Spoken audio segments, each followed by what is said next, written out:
നമസ്കാരം പ്രിയപ്പെട്ടവരെ, നാളെ വോട്ട് ചെയ്യാൻ പോകുന്നതിന് മുൻപ് നിങ്ങൾ ദയവായി ഇത് കാണണം, ഇത് മുഴുവൻ കാണണം. ഇങ്ങനെ ഒരു സർക്കാരിനെ നമ്മൾ വീണ്ടും വാഴിക്കണോ എന്ന് ചിന്തിക്കണം. ഈ സംഭവം ആരംഭിക്കുന്നത് എനിക്ക് ലഭിച്ച ഒരു ടെലിഫോൺ കോളിലൂടെയാണ്. എനിക്ക് ആ കോൾ ലഭിക്കുന്നത് കോതമംഗലത്തു നിന്നാണ്. എന്നോട് ചോദിക്കുന്നു, ഇതാ ഞങ്ങളുടെ അടുത്ത് കുറേ അധികം മനുഷ്യർ വെയിൽ കൊണ്ട് മരിക്കുകയാണ്. വെയിൽ അവർ സഹിക്കും, പക്ഷേ മഴ അവരെങ്ങനെ സഹിക്കും? അവർക്കൊരു ടാർപോളിൻ വാങ്ങിക്കൊടുക്കാൻ സഹായിക്കാമോ എന്നാണ് എൻ്റെ ചോദ്യം. എന്നോട് അങ്ങനെ ചോദിച്ച ആളോട് ഞാൻ തിരിച്ചു ചോദിച്ചു, പിണറായിയുടെ ഈ കാലത്ത് ടാർപോളിൻ പോലുമില്ലാത്ത മനുഷ്യരോ? ഒരിക്കലും അങ്ങനെ വരില്ലല്ലോ എന്ന്. അദ്ദേഹം എനിക്ക് കുറച്ച് ചിത്രങ്ങൾ അയച്ചു തന്നു, പിണറായിയുടെ വഞ്ചനയുടെ നഗ്ന ചിത്രങ്ങൾ. ആ ചിത്രങ്ങൾ ഇവയാണ്.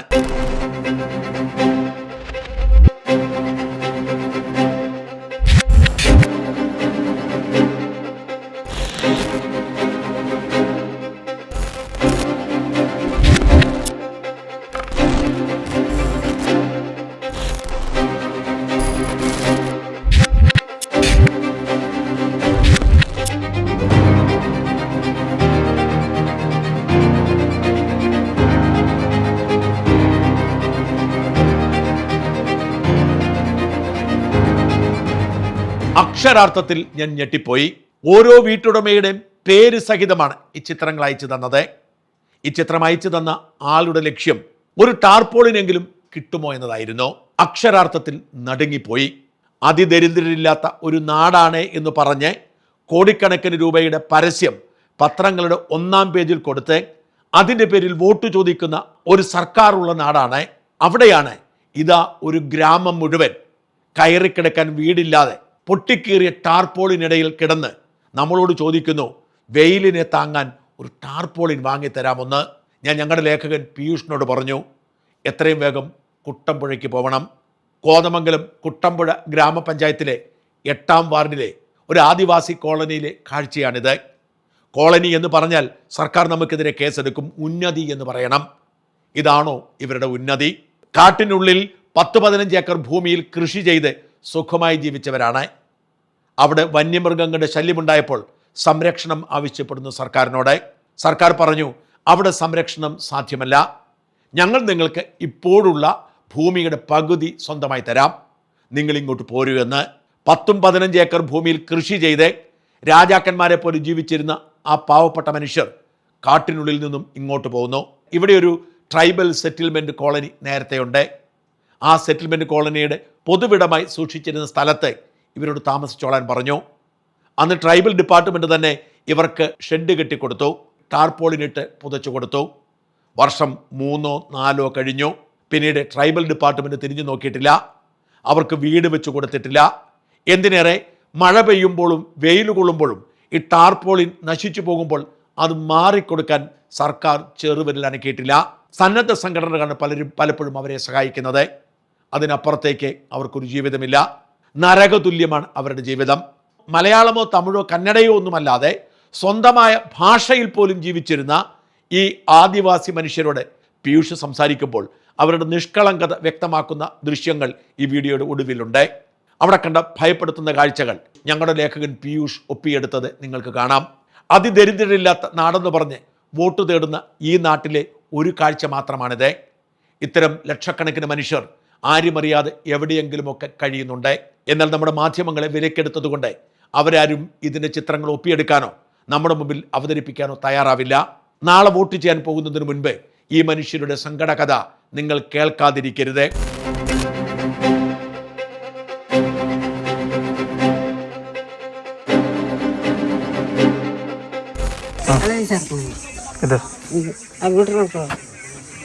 ഇവിടെയാണോ കിടക്കുന്നത് ആളുകള്?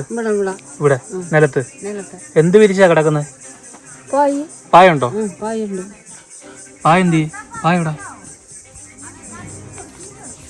അവിടെയാണോ കിടക്കുന്നത്? അടുക്കളയോ? ഇത് റേഷൻ അരിയാ അല്ലേ? ഈ റേഷൻ അരിയുടെ കൂടെ എന്താ കറി? എന്തി പരിപ്പ് കറി? ഇതാണോ കറി?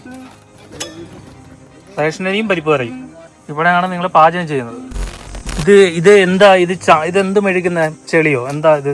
എന്താണ്? മണ്ണ് അതിന്റെ കൂടെ മണ്ണിന്റെ കൂടെ വെള്ളവും പിന്നെന്താ വെള്ളവും വെള്ളം മാത്രമേ ഉള്ളൂ, വെള്ളവും ചെളിയും മാത്രം, മണ്ണും.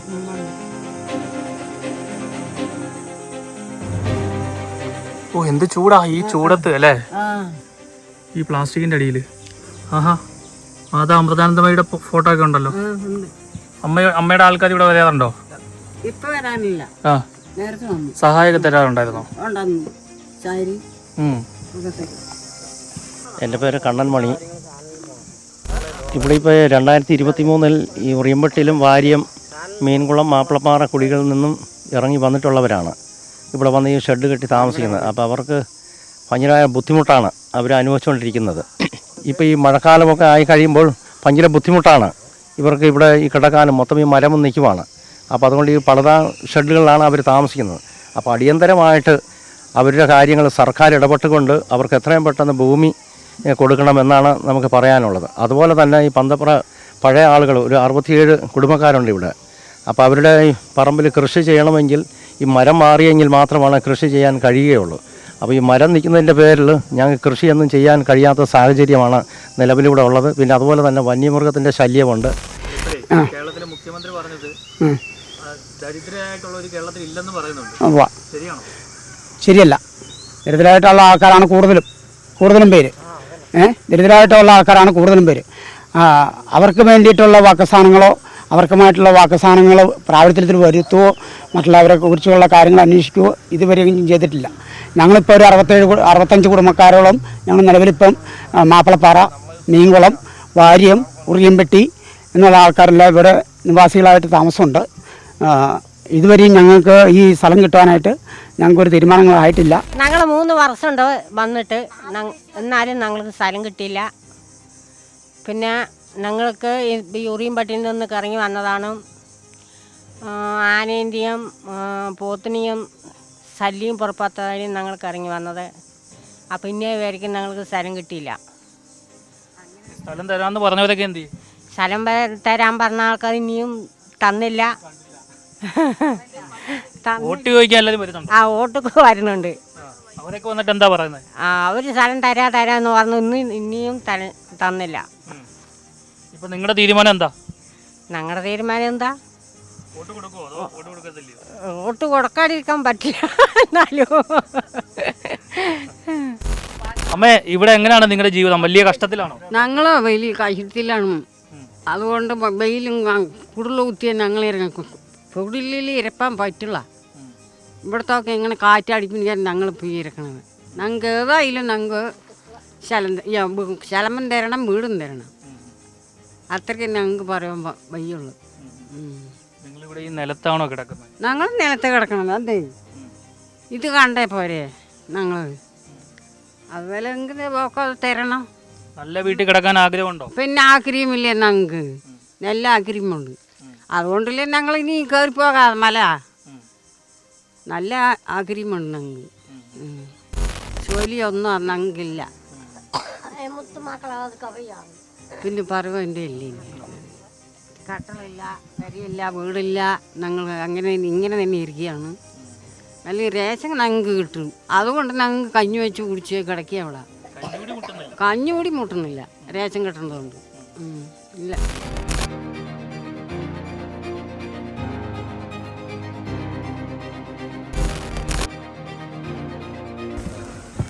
ഇതാണ് ബാത്റൂം.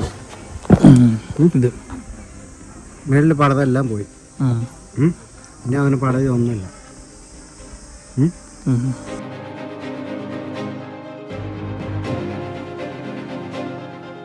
എൻ്റെ പേര് കുട്ടൻ ഗോപാലൻ. ഞാൻ ഈ പന്തപ്രക്കൂടിലെ ഊരുമൂപ്പനാണ്. ഞങ്ങൾ ഇവിടെ വന്നിട്ടുള്ളതെന്ന് പറഞ്ഞു കഴിഞ്ഞാൽ ഞങ്ങൾ 2009 ഞങ്ങൾ വാര്യം എന്ന് പറഞ്ഞ സ്ഥലത്ത് നിന്ന് ഇറങ്ങി വന്നിട്ടുള്ളത്. ആ വാര്യം എന്ന് പറയുന്ന സ്ഥലത്ത് നിന്ന് ഇറങ്ങി വന്നിട്ട് ഞങ്ങൾ കണ്ടമ്പാറ പുഴയോരത്താണ് ഞങ്ങൾ താമസിച്ചുകൊണ്ടിരുന്നത്. 2-3 വർഷം ഞങ്ങളിവിടെ താമസിച്ചു. അത് കഴിഞ്ഞപ്പോൾ ഞങ്ങൾ തൊട്ടപ്പുറത്തേക്ക് മണ്ണ് പ്രദേശങ്ങൾ, ആദ്യം ഒരു ചെരിഞ്ഞ പാറലും പുഴയുടെ സൈഡിലാണ് ഞങ്ങൾ താമസിച്ചുകൊണ്ടിരുന്നത്. അപ്പോൾ അവിടെ നിന്ന് ഞങ്ങൾ മാറി അപ്പുറത്തേക്ക് മണ്ണ് ഉള്ള പ്രദേശങ്ങളിൽ പോയി ഒരു ഷെഡ് കെട്ടി താമസിച്ചു. അവിടെ നിന്ന് പിന്നെ കുറേ സമരങ്ങളും ഒക്കെ ചെയ്തു. കൂടാതെ ഞങ്ങൾ ഹൈക്കോടതി കേസ് കൊടുത്തു.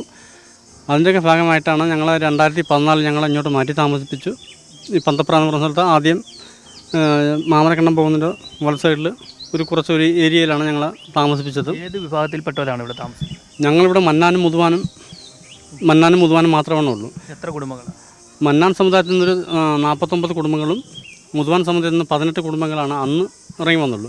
അപ്പോൾ ഞങ്ങൾ ആ കേസ് കൊടുത്ത സമയത്ത് 218 കുടുംബങ്ങൾക്കാണ് ഇവിടെ സ്ഥലം കൊടുക്കാമെന്ന് ഗവൺമെൻറ് പറഞ്ഞിട്ടുണ്ടായിരുന്നത്. ഗവൺമെൻറ്റിൽ നിന്ന്, ഹൈക്കോടതിയിൽ നിന്നും അതുപോലെ തന്നെ ഗവൺമെൻറ്റിൽ നിന്നൊക്കെ തീരുമാനങ്ങളായതാണ് 218 കുടുംബങ്ങൾക്ക് സ്ഥലം കൊടുക്കാമെന്നത്. ഈ പന്തപ്ര ഇവിടെ തന്നെ? പന്തപ്ര ഇവിടെ തന്നെ. അപ്പോൾ 2 ഏക്കർ സ്ഥലം കൊടുക്കാമെന്ന് ഗവൺമെൻറ്റിന് തീരുമാനമുണ്ടായി. അത് കഴിഞ്ഞിട്ട് കുറേ ആൾക്കാർ വരികയില്ല എന്ന് പറഞ്ഞു. ആ വരികയില്ല എന്ന് പറഞ്ഞ് നിന്ന ആളുകളാണ് ഇപ്പോൾ ഒരു 2023 ആയ സമയത്ത് അവിടുന്ന് വരേണ്ടതെന്ന് പറഞ്ഞാൽ അവിടുത്തെ സാഹചര്യം അങ്ങനെയായിരുന്നു.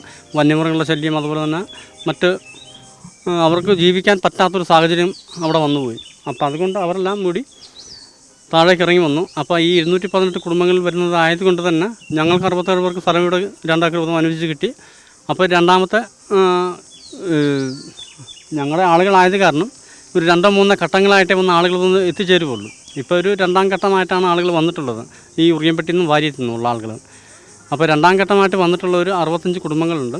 അവർ 2023 വന്ന് 2023 വന്ന് ആദ്യം വന്ന 67 കുടുംബങ്ങൾക്ക് കൊടുത്തിട്ടുള്ള 2 ഏക്കറിലാണ് അവർ 10-20 ഷെഡുകളൊക്കെ വെച്ചിങ്ങനെ അടുത്തടുത്ത് താമസിച്ചുകൊണ്ടിരുന്നത്. അപ്പോൾ കളക്ടറും MLA ഒക്കെ ഇടപെട്ടിട്ടാണ് ഞങ്ങൾക്ക് തന്നെ ഈ 67 കുടുംബങ്ങൾക്ക് അനുവദിച്ചിട്ടുള്ള പൊതു സ്ഥലമായിട്ടുള്ള ഈ സ്ഥലത്തേക്ക് അവരെ മാറ്റി താമസിപ്പിച്ചു. അപ്പോൾ അവർക്കിനി ഇപ്പോൾ 2 ഏക്കർ സ്ഥലം വീതം അവർക്കും അനുവദിച്ച് കൊടുത്ത് അവരെ പുനരുദ്ധരിപ്പിക്കണം. അതിലൊരു 19 പേർക്ക്, അതായത് മാപ്പിളപ്പാറയും മീൻകുളത്തുമുള്ള ആളുകൾക്ക് 19 കുടുംബങ്ങൾക്ക് ഇവിടെ സ്ഥലം ഗവൺമെൻറ് തലത്തിൽ, അതായത് ഈ വനാവാസ നിയമപ്രകാരം സ്റ്റേറ്റ് ലെവൽ കമ്മിറ്റി വരെ തീരുമാനം എടുത്ത് പോയേക്കുന്നതാണ്.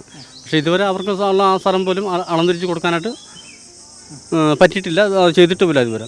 ഈ ഷെഡുകളൊക്കെ നിങ്ങളുടെ സ്വന്തം ചിലവിലാണോ നിർമ്മിച്ചേക്കുന്നത്? അല്ല, ഇവർ വന്നു കഴിഞ്ഞപ്പം ട്രൈബൽ ഡിപ്പാർട്ട്മെൻറ്റിൽ നിന്ന് ഷീറ്റ് മേടിച്ച് കൊടുത്തു. പിന്നെ ഈ സന്നദ്ധ സംഘടനക്കാരാണ് ഇവർക്ക് ബാത്റൂമിൻ്റെ സംഭവങ്ങളൊക്കെ ചെയ്തത്. അമൃതാനന്ദമയുടെ ഒരു സംഘടനയുണ്ട്.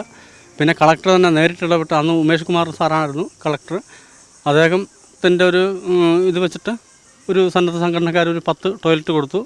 കൂടാതെ അമൃതാനന്ദമയുടെ ആൾക്കാർ ഒരു 49 ടോയ്ലറ്റ് കൊടുത്തു. അങ്ങനെയൊക്കെയാണ് ആദ്യം ഇവിടെ താമസിക്കാൻ വന്നപ്പം 80 കുടുംബത്തോളം ഉണ്ടായിരുന്നു. അപ്പോൾ കുറച്ചാളുകളൊക്കെ ഈ സ്ഥലം കൊടുക്കുന്നതിൻ്റെ താമസം വന്നു കഴിഞ്ഞപ്പം അവർ കുറച്ചാളുകൾ 10-20 വീട്ടുകാരൊക്കെ കയറിപ്പോകേണ്ട ഒരു അവസ്ഥ വന്നു. അങ്ങോട്ട് തന്നെ തിരിച്ച് കയറിപ്പോയി പഴയ സ്ഥലത്തേക്ക്, അത് ഉറിയംപെട്ടി, വാര്യം ആ പ്രദേശങ്ങളിലേക്ക് തന്നെ തിരിച്ചു പോയി. ബാക്കിയുള്ള ഒരു 65 കുടുംബങ്ങളാണ് ഇപ്പം നിലവിൽ ഇവിടെ ഉള്ളത്. അപ്പോൾ അവരുടെ എല്ലാം ജീവിതം എന്ന് പറഞ്ഞു കഴിഞ്ഞാൽ വളരെ പരിതാപകരമാണ്. ഇപ്പോഴത്തെ ഈ വെയിലെന്ന് പറഞ്ഞാൽ ഭയങ്കര വെയിലാണ്. പകലൊന്നും ഇതിനകത്ത് വന്ന് ഇരിക്കാൻ പോലും പറ്റാത്തൊരവസ്ഥയുണ്ട്. അപ്പോൾ ആ ഒരു അവസ്ഥയിലാണ്. ഇപ്പോൾ ആണെങ്കിൽ സ്കൂളുകളിൽ കുട്ടികളൊക്കെ ഹോസ്റ്റലിലാണ് പഠിക്കുന്നത്. അപ്പോൾ ആ ഹോസ്റ്റലിൽ നിൽക്കുന്ന പിള്ളേർക്ക് അന്നേരം കുഴപ്പമില്ലായിരുന്നു. പക്ഷേ ഇവിടെ അവരുടെ വീട്ടിൽ വന്നിട്ട് അവരുടെ വീട്ടിലിരിക്കാൻ പറ്റാത്തൊരവസ്ഥയാണ്. അവധി സമയത്ത് അവരുടെ വീട്ടിൽ വന്നിരിക്കാൻ മേലാത്തൊരു അവസ്ഥയാണ്. അതുപോലെ തന്നെ ഈ മഴക്കാലമൊക്കെ വന്നു കഴിയുമ്പോൾ ഭയങ്കര ബുദ്ധിമുട്ടാണ്. ഏത് സമയത്താണ് മരത്തിൻ്റെ കൊമ്പ് താഴേക്ക് ഒടിഞ്ഞ് വീഴുന്ന ഭയത്തിലാണ്. രാത്രി കാലങ്ങളാണെങ്കിലും പകലാണെങ്കിൽ ഇതിലൊക്കെ ഓടി രക്ഷപ്പെടാമെന്ന് കൂട്ടിക്കും. രാത്രി സമയത്ത് അതൊന്നും നടക്കത്തില്ല. ഉറങ്ങുന്ന സമയത്ത് ഒരു മരത്തിൻ്റെ ചില്ല വന്നൊടിഞ്ഞ് താഴേക്ക് വീണ് കഴിഞ്ഞാൽ എന്താ സംഭവിക്കുന്നതെന്ന് ആർക്കും പറയാൻ പറ്റില്ല. ആ ഒരു അവസ്ഥയിലൊക്കെയാണ് ഇവരുടെ വളരെ ദയനീയവും ഭയങ്കര ഭയാനകമായിട്ടുള്ള ഒരവസ്ഥയിലാണ് ഇവർ താമസിക്കുന്നത്. ഈ സ്ത്രീകളെ എത്രത്തോളം ഉണ്ട് ഇവിടെ? സ്ത്രീകളും കുട്ടികളും പുരുഷന്മാരും ഒക്കെ ആയിട്ടൊരു 100-200 ആളുകളോളം ഉണ്ട് ഇതിനകത്ത് തന്നെ. ഒരു 200 പേരോളം ഇതിനകത്തുണ്ട്. പിന്നെ പഴയ ആളുകളിലാണെങ്കിലും ഒരു 250-250 അടുത്ത് വരുന്നൊരു അംഗസംഖ്യയാണ് ഇവിടെ ഉള്ളത്. എന്ത് ജോലിയാണ് നമ്മൾ ഇവിടെ ചെയ്യുന്ന പുരുഷന്മാരൊക്കെ ഇവിടെ ഈ വനത്തിൽ പോയിട്ട് വനവിഭവങ്ങൾ ശേഖരിക്കുക, അത് വികസനം കൊടുക്കും. അല്ലാതെ തന്നെ പുറത്ത് അത്യാവശ്യ ഘട്ടങ്ങളിൽ ആവശ്യമുള്ള പെട്ടെന്ന് ഇപ്പോൾ അവരുടെ വീടുകളിൽ എന്തെങ്കിലും സാധനങ്ങൾ മേടിക്കണമെങ്കിൽ എപ്പോഴും BSന് തന്നെ നോക്കിയിരിക്കാൻ പറ്റില്ല. അത് കാരണം പുറത്ത് കൊണ്ട് കൊടുക്കും. പിന്നെ ഉള്ളത് ഇവിടെ തന്നെ BSന് കൊടുക്കും. അങ്ങനെയൊക്കെയാണ്. റേഷനൊക്കെ കൃത്യമായിട്ട് കിട്ടുന്നത്? റേഷനൊക്കെ നമുക്ക് തൊട്ടടുത്ത റേഷൻ കട ഉള്ളത് കാരണം നമ്മൾ തന്നെ പോയി നേരിട്ട് പോയി മേടിച്ച് അങ്ങനെ വരും. എന്തൊക്കെയാണ് കിട്ടുന്നത്? അരി കിട്ടും, പച്ചരിയുണ്ട്, വെള്ളരിയുണ്ട്, പച്ചരിയുണ്ട്. ഇവിടെയുള്ള ആളുകൾ കൂടുതലും വെള്ളരി ഉപയോഗിക്കുകയുള്ളൂ, കുത്തിരിയൊന്നും അങ്ങനെ ഉപയോഗിക്കത്തില്ല. അപ്പോൾ വെള്ളരി കിട്ടും, പിന്നെ പച്ചരി, പിന്നെ ആട്ട, അങ്ങനെയുള്ള സാധനങ്ങളൊക്കെ കിട്ടും. ഇവർക്ക് പിന്നെ കറണ്ടില്ല, വെട്ടമില്ല. അപ്പോൾ ഇവർക്ക് ഇപ്പോൾ മണ്ണ് കിട്ടുന്നുണ്ട്. അങ്ങനെയൊക്കെയാണ് ഇവിടുത്തെ ഒരു. ഈ പാലും മുട്ടയൊക്കെ കിട്ടാറുണ്ടോ? പാലും മുട്ട റേഷൻ കട പിടിച്ച് കിട്ടില്ല. നമുക്കില്ല. ട്രൈബൽ ഇത് കൊണ്ടു തരുന്നില്ല? ഇല്ലില്ല. പാലും മുട്ട അങ്ങനെയുള്ള സംഭവമൊന്നും നമുക്ക് കിട്ടാറില്ല. പോഷകാഹാരങ്ങളൊക്കെ കൊടുക്കുന്നുണ്ടെന്നൊക്കെ പറഞ്ഞിട്ടുണ്ടായിരുന്നു, അതുകൊണ്ടാണ് ചോദിച്ചത്. ഇല്ല, അത് നമുക്ക് ഈ റേഷൻ കട വഴി കിട്ടുന്നത് മാത്രമേ ഉള്ളൂ. അത് മാത്രമേ ഉള്ളൂ. അല്ലാതെ വേറെ ഒന്നും അവധി ഇവിടെ കൊണ്ടുതരുന്നില്ല? ഇല്ലില്ല. പിന്നെ ഈ ഓരോ വർഷങ്ങളിലും ഇതുപോലെ നമുക്ക് ട്രൈബൽ ഡിപ്പാർട്ട്മെൻറ്റ് കിറ്റ് കൊടുക്കാറുണ്ട്. അത് വിഷു, ഓണം, പിന്നെ മഴക്കാല സമയത്തുള്ള അതൊക്കെ ട്രൈബൽ ഡിപ്പാർട്ട്മെൻറ്റിൽ നിന്ന് കിറ്റുകൾ കൊടുക്കാറുണ്ട്. വെളിച്ചെണ്ണ, പയർ, പരിപ്പ്, ഇങ്ങനെയുള്ള സാധനങ്ങളൊക്കെ. ഈ അനുഭവങ്ങളൊക്കെ ശേഖരിച്ച് കിട്ടുന്ന കാശ് കൊണ്ടാണ് ജീവിക്കുന്നത്. പിന്നെ തൊഴിലുറപ്പ് പണിയുള്ള സമയത്ത് തൊഴിലുറപ്പിന് പോകും. ഇപ്പോൾ ഈ വേനൽക്കാലമായ കാരണം ഇവിടെ തൊഴിലുറപ്പിന് ഇവിടെ നിന്ന് ചെയ്യാൻ പറ്റാത്തൊരവസ്ഥയുണ്ട്. അപ്പോൾ അങ്ങനെ ഇപ്പോൾ വന്നിട്ടുള്ള ആൾക്കാരാണെങ്കിലും ഈ 65 കുടുംബങ്ങളിലവർക്കും ഇവിടെ തൊഴിലുറപ്പ് കാർഡിൽ പേര് കൊടുത്ത് അവരും തൊഴിലുറപ്പിന് പണിക്കൊക്കെ പോകുന്നുണ്ട്. പക്ഷേ ഇപ്പോഴത്തെ ഈ ചൂട് കാരണം അവർക്കങ്ങനെ പണിക്കിറങ്ങാൻ ആർക്കും പറ്റാത്തൊരവസ്ഥയുണ്ട്. 23-ൽ ഞങ്ങൾ വന്നായിരുന്നു. വന്നപ്പോൾ ഇതുവരെയായിട്ട് ഞങ്ങളുടെ സ്ഥലത്തിൻ്റെ കാര്യത്തിലൊന്നും ഒരു തീരുമാനമായില്ല. ഒന്ന് പിന്നെ ഞങ്ങൾക്ക് ആനുകൂല്യങ്ങളും കാര്യങ്ങളെന്ന് പറഞ്ഞു കഴിഞ്ഞാൽ ഒട്ടും ഇല്ലാത്ത ആൾക്കാരും ഉണ്ട് നിലവിൽ. ഉള്ളവരും ഉണ്ട്, ഇല്ലാത്തവരുണ്ട്. നിലവിൽ അങ്ങനെ ഒത്തിരി കാര്യങ്ങളുണ്ട് ഞങ്ങൾക്ക്. പിന്നെ പാലം, ഇവിടെ വെള്ളത്തിൻ്റെ കാര്യത്തിനും ഒത്തിരി പാടാണ്. കുളിക്കാനും എല്ലാത്തിനും ഭയങ്കര പാടാണ്. വെള്ളത്തിന് ഒത്തിരി പാട് തന്നെയാണ് കാര്യം പറഞ്ഞു കഴിഞ്ഞാൽ. അപ്പോൾ 2023 വർഷമായിട്ടും ഞങ്ങൾക്ക് സ്ഥലത്തിൻ്റെ കാര്യത്തിലോ വീടിൻ്റെ കാര്യത്തിലോ യാതൊരു സർക്കാർ തരത്തിലുള്ള തീരുമാന നടപടികളൊന്നും ആയിട്ടില്ല. പല സർക്കാരുകളും വന്ന്, അതായത് BJP, കോൺഗ്രസ്, കമ്മ്യൂണിസ്റ്റ് 3 പാർട്ടിക്കാരും വന്ന് പല വാഗ്ദാനങ്ങൾ ചെയ്യുന്നുണ്ടെങ്കിലും കാര്യമായിട്ട് ഒരു കാര്യവും ഇവിടെ നടന്നിട്ടില്ല. ഇപ്പോൾ ഞങ്ങളുടെ ഷെഡുകൾ കാണുമ്പോൾ തന്നെ അറിയാം, വീടെന്ന് പറയാൻ പറ്റില്ല, ശരിക്കും ട്രാൾപോളിൻ വലിച്ചു കെട്ടിയ ഒരു താൽക്കാലിക ഷെഡ് മാത്രമാണ്. ഒന്ന് കാറ്റടിച്ചാലോ അല്ലെങ്കിൽ മരത്തിൻ്റെ ഒരു ചെല്ല് വീണാലോ തകർന്നു പോകാനുള്ള രീതിയിലാണ് ഞങ്ങളുടെ ഷെഡുകൾ നിൽക്കുന്നത്. അപ്പോൾ അതായത് മരങ്ങളൊക്കെ കാണുമ്പോൾ തന്നെ അറിയാം, എല്ലാം മരത്തിനടികളിലാണ് ഞങ്ങൾ വീട് നിൽക്കുന്നത്. മരത്തിൻ്റെ എകരം ചാടുകയോ അല്ലെങ്കിൽ മരം കടപൊഴി കാറ്റത്ത് ചാടിയാലോ ഞങ്ങളുടെ വീട് അപ്പം തന്നെ ഞങ്ങളുടെ വീടും തോറും ഞങ്ങളുടെ ജീവനും ഭീഷണിയാകും. അപ്പോൾ ഞങ്ങളുടെ ജീവിതത്തിന് ഇന്നേ വരെ ഇപ്പോൾ 3 ഇലക്ഷൻ നടന്നിട്ടുണ്ട്. പഞ്ചായത്ത് ഇലക്ഷൻ, പാർലമെൻറ്റ്, പിന്നെ ഇപ്പോൾ നടക്കുന്ന ഇലക്ഷൻ നടന്നിട്ടും ഞങ്ങളുടെ കാര്യത്തിൽ യാതൊരു നടപടികളും ഉണ്ടായിട്ടില്ല എന്നുള്ളതാണ് സത്യം. എല്ലാ പാർട്ടിക്കാരും കുടിയിൽ വരുമ്പോൾ പറയും, ഞങ്ങൾ വോട്ടിട്ട് ജയിപ്പിച്ചോ, നിങ്ങൾക്ക് തരാം, പാലം തരാം, റോഡ് തരാം, വീട് തരാം, എല്ലാം തരാമെന്ന് പറയുന്നുണ്ട്. പക്ഷേ ഇവർ ജയിച്ചു പോകും, ഞങ്ങൾക്ക് ഒരു ഉപകാരമില്ല. ഞങ്ങളിതേപോലെ ഈ പടത വീട്ടിൽ ഇങ്ങനെ താമസിക്കുക, പടത ഉള്ളിൽ. ആ കിടപ്പ് വാർപ്പടം നന്നായിട്ട് ഞങ്ങൾക്കില്ല ഇപ്പം നിലവിൽ. എഴുതാനും വായിക്കാനൊക്കെ അറിയാമോ? അറിയത്തില്ല. പഠിച്ചിട്ടില്ല. പിള്ളേർ മാത്രം പഠിക്കുന്നുണ്ട്. ഞങ്ങൾക്ക് അറിയത്തില്ല. ഞങ്ങൾക്ക് മലയാളം പറയാനും അറിയില്ല, തമിഴ് പറയാനും അറിയില്ല. നിങ്ങൾ ഏത് ഭാഷയാണ് സംസാരിക്കുന്നത്? ഞങ്ങൾ സ്വന്തം ഭാഷ ഞങ്ങളതാ. എന്താ അതിന് പറയുന്നത്? ഞങ്ങള് എന്ത് ഭാഷയാണ് പറയുന്നത്? വരാനും പോകാനൊന്നും പറയേണ്ട ഭാഷ. പോകാനും വരാനും ഇല്ല. വരുന്നതൊക്കെ ഇങ്ങോട്ട് വരാന്ന് പറയുന്നു. എന്നിട്ടത് നമ്മുടെ വയസ്സിൽ നിങ്ങളുടെ ഭാഷ ഞങ്ങള് വന്നേ വരാൻ പറയുന്നത് വന്നേന്ന്. പോകാനൊക്കെ അങ്ങോട്ട് പോകാനൊക്കെ പോകുമെന്ന് പറയും. പിന്നെ വരൂ. നിങ്ങളുടെ ഭാഷയ്ക്ക് പേരില്ല. ഇപ്പൊ മലയാളം പോലെ നിങ്ങളുടെ ഭാഷയ്ക്ക് എന്താ പറയുന്നത്? പഠിക്കാത്ത ഭാഷ. സ്വന്തം ഭാഷ. ഇതൊക്കെ ഞങ്ങള് പറയുന്നത്. ഈ മലയാളമൊക്കെ എന്നാ പഠിച്ചത് നിങ്ങള്? മലയാളം എങ്ങനെ പഠിച്ചത്? കറങ്ങി ടൗണില് സംസാരിച്ച് പഠിച്ചു. നിങ്ങള് ടി വി ഒക്കെ കാണാറുണ്ടോ നിങ്ങള്? ഒന്നും കാണത്തില്ല. ഞങ്ങൾക്ക് കറണ്ട് ഇല്ല, ഞങ്ങൾക്ക് റേഡിയില്ല, ഒന്നുമില്ല. അല്ല, അപ്പൊ നിങ്ങൾ ഈ ലോകത്ത് നടക്കുന്ന വാർത്തകളൊന്നും അറിയത്തില്ല? അറിയില്ല. ഫോണിലൊക്കെ കണ്ട് പഠിക്കുന്ന പിള്ളേർക്കൊക്കെ അറിയാം, ഞങ്ങൾക്കൊക്കെ അറിയില്ല. നിങ്ങളുടെ ലോകം ഇതാണ് അല്ലേ? ഞങ്ങള് കഞ്ഞി കുടിച്ചോളം പോവും, പായ് വിരിക്കും, പിള്ളേർക്ക് അങ്ങനെ അവിടത്തെ കടത്തിയിടും. എറണാകുളത്തൊക്കെ പോയിട്ടുണ്ടോ? സിറ്റിയിൽ പോണില്ല. പോയിട്ടുണ്ടോ? പോകാൻ ആഗ്രഹമൊന്നും തോന്നിയിട്ടില്ലയോ? ആഗ്രഹമുണ്ട്, പോകാൻ പറ്റുന്നില്ല. ഞങ്ങൾക്ക് പൈസ ഇല്ല പോകാൻ വേണ്ടി. ഞങ്ങൾക്കറിയില്ല. അതൊക്കെ ഊരിയും പറ്റില് അവരൊക്കെ പോയി. ഞങ്ങളൊക്കെ വാരിയും കയറാം. നിങ്ങളൊന്നും സിറ്റി കണ്ടിട്ടേ ഇല്ല, ടൗണൊന്നും? കണ്ടിട്ടില്ല.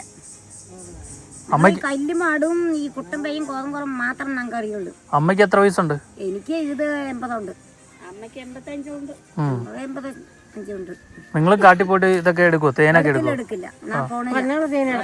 ആണുങ്ങളാ എടുക്കുന്നത്? നിങ്ങൾ എന്നിട്ട് അതെന്ത് ചെയ്യും? അത് കൊണ്ടുവന്നിട്ട് എല്ലാം എടുത്തതിന്റെ ആൾക്കാര് അവിടത്തെ കൊണ്ട് കടയിൽ കൊടുത്ത് പൈസ മേടിക്കും. ഞങ്ങൾക്ക് പോകാതെ ആൾക്കാർക്കില്ല. റേഷൻ അരി മാത്രം കഞ്ഞി വെച്ച് കുടിക്കും. കുറച്ച് പെൻഷൻ കാശ് കിട്ടുന്നുണ്ട്, അത് ഞങ്ങൾ കറിക്കൊക്കെ മേടിക്കും. അല്ലാതെ കുറെ കഴിവ് ഞങ്ങൾക്കില്ല. കുറെ കഴിവില്ല. ബസ്സിൽ പോയിട്ടുണ്ടോ? ബസ്സിൽ എങ്ങോട്ട് പോയിട്ടുണ്ട്? കോതമംഗലം. എറണാകുളം പോയി. എന്നിട്ട് എറണാകുളം എങ്ങനെ ഉണ്ടായിരുന്നു? എന്തൊക്കെ കയറി അവിടെ പോയിട്ട്? എന്തൊക്കെ കണ്ട്? കാണാനൊക്കെ പോയില്ല. ആ, എറണാകുളത്ത് എവിടാ പോയേ? എറണാകുളം തീരമൊക്കെ എനിക്ക് അറിയാൻ പാടില്ല. എറണാകുളം പോയി.